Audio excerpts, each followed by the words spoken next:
There are now explosive arrows in Grounded, otherwise known as bomb arrows, and you're going to be using the gunpowder clumps that you can find in the upper yards and some other areas. But how do you get it? Well, it's part of getting the sticky key, and I'm actually going to tag along all the other keys in Grounded at the end of this as well. So if you're brand new to Grounded, stick around, watch the whole video, and you can learn some tips about where to get some weapons and maybe some chips, as well as obviously old returning players. You just probably want to know exactly how to get the bombs. This is such a hard one to do. You'd never find this unless you've spent hours like I have. So in the very top northeast of the yard, you've got a ladder on its side, and next to it you can see there is a missing brick. Inside this area you're going to find some bubblegum. This is what you get the sticky key from. That's why it's so hard to find. There doesn't seem to be a great way to get up there. The vine maybe I think would be your best bet, but I was a bit pressed for time, so I decided just to use cheats as I was in creative mode. If you do use a science outpost to scan it, it will show up with the gum up here. So yeah, that vine is probably going to be your best bet to get up here. If you're a new player, you shouldn't really be venturing this far yet. Go and play the game a bit more. But older players, obviously, make sure you bring a tier 2 shovel and go ahead and make sure you get all the mint pieces up here as well. That's because, of course, all the food that you harvest has a random chance of dropping an accessory from now on. It seems it's a random drop, and it's basically a mint accessory that will give you some fresh damage on any weapon. You can tell them apart from normal food as they've got that little shine on them. There you go, just a little extra there. Quickest way down would be to use a dandelion tuft, of course.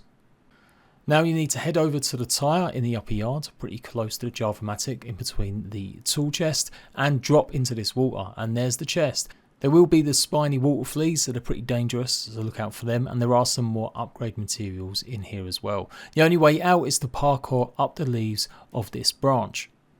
Go ahead and use your sticky key, and there you go, 2 milk molars as well as the explosive arrows.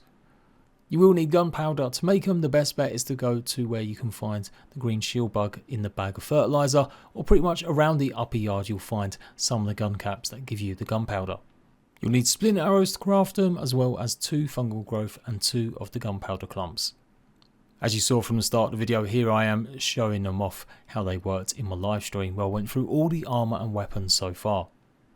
And they do pretty moderate damage. I managed to get a pretty long shot here against some mosquitoes, and you can see it does about, I would say, 25% of its health.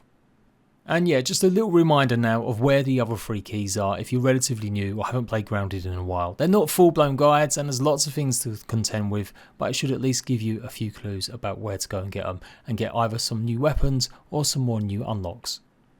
You're better off trying to get the pond key once you've actually turned on the power and activated the dome. Come out the airlock and go swimming this way. Don't obviously go to the one that's pushing the air, and actually go to this construct just here. On the bottom of it, there'll be a small, tiny little opening that you can go down. It's going to be protected by a whole bunch of the diving bell spiders, so you might want to bring some bait with you, or just take them out, as you can get a lot of air in here as well by killing them. Of course, I am doing this with creative mode on, just to show you guys quickly today, but keep going all the way down, and you should find the MOSSY key just pretty much nestled inside the roots. Then you just got to swim back the way that you probably came into the laboratory towards the T-Rex, and you should notice the treasure chest just next to one of the constructs here. Obviously get a Mega Milk Molar, and the chip will unlock Splatburst Recipe, Finflops Upgrade, and Diving Lantern Upgrade 2. In between the picnic table and the sandbox box, you will find this exposed pipe, and this is where you're going to go and get the Minotaur maze key. It's one of the old ones in the game, obviously. You jump into the water here, and then hopefully bring a tier 2 dagger so that you can chop through the soggy vines here. And then once you've gone ahead and done that, the Minotaur key should be just here. And that's it. You can head back up to the picnic table now. Throw a bomb on the rock that's propping up the spade, and it should mean that you can get up to the picnic table super easy. And then yeah, head up to obviously the chest, and you'll get a Mega Milk Molar, a brand new scab, some upgrade materials, the scab is RPG module, and the much needed chip. This is how you unlock the mint mace. It'll also give you foodstuff signs and the scab scanner so you can find more milk molars.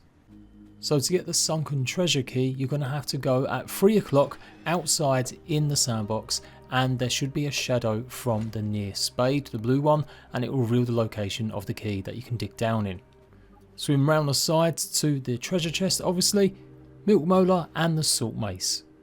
Don't forget to return any of the chips to Burgle so you can actually see them in the ASL shop. And there you go. If you'd like more guides, go and check out the rest of my channel. I'll see you rat bags later.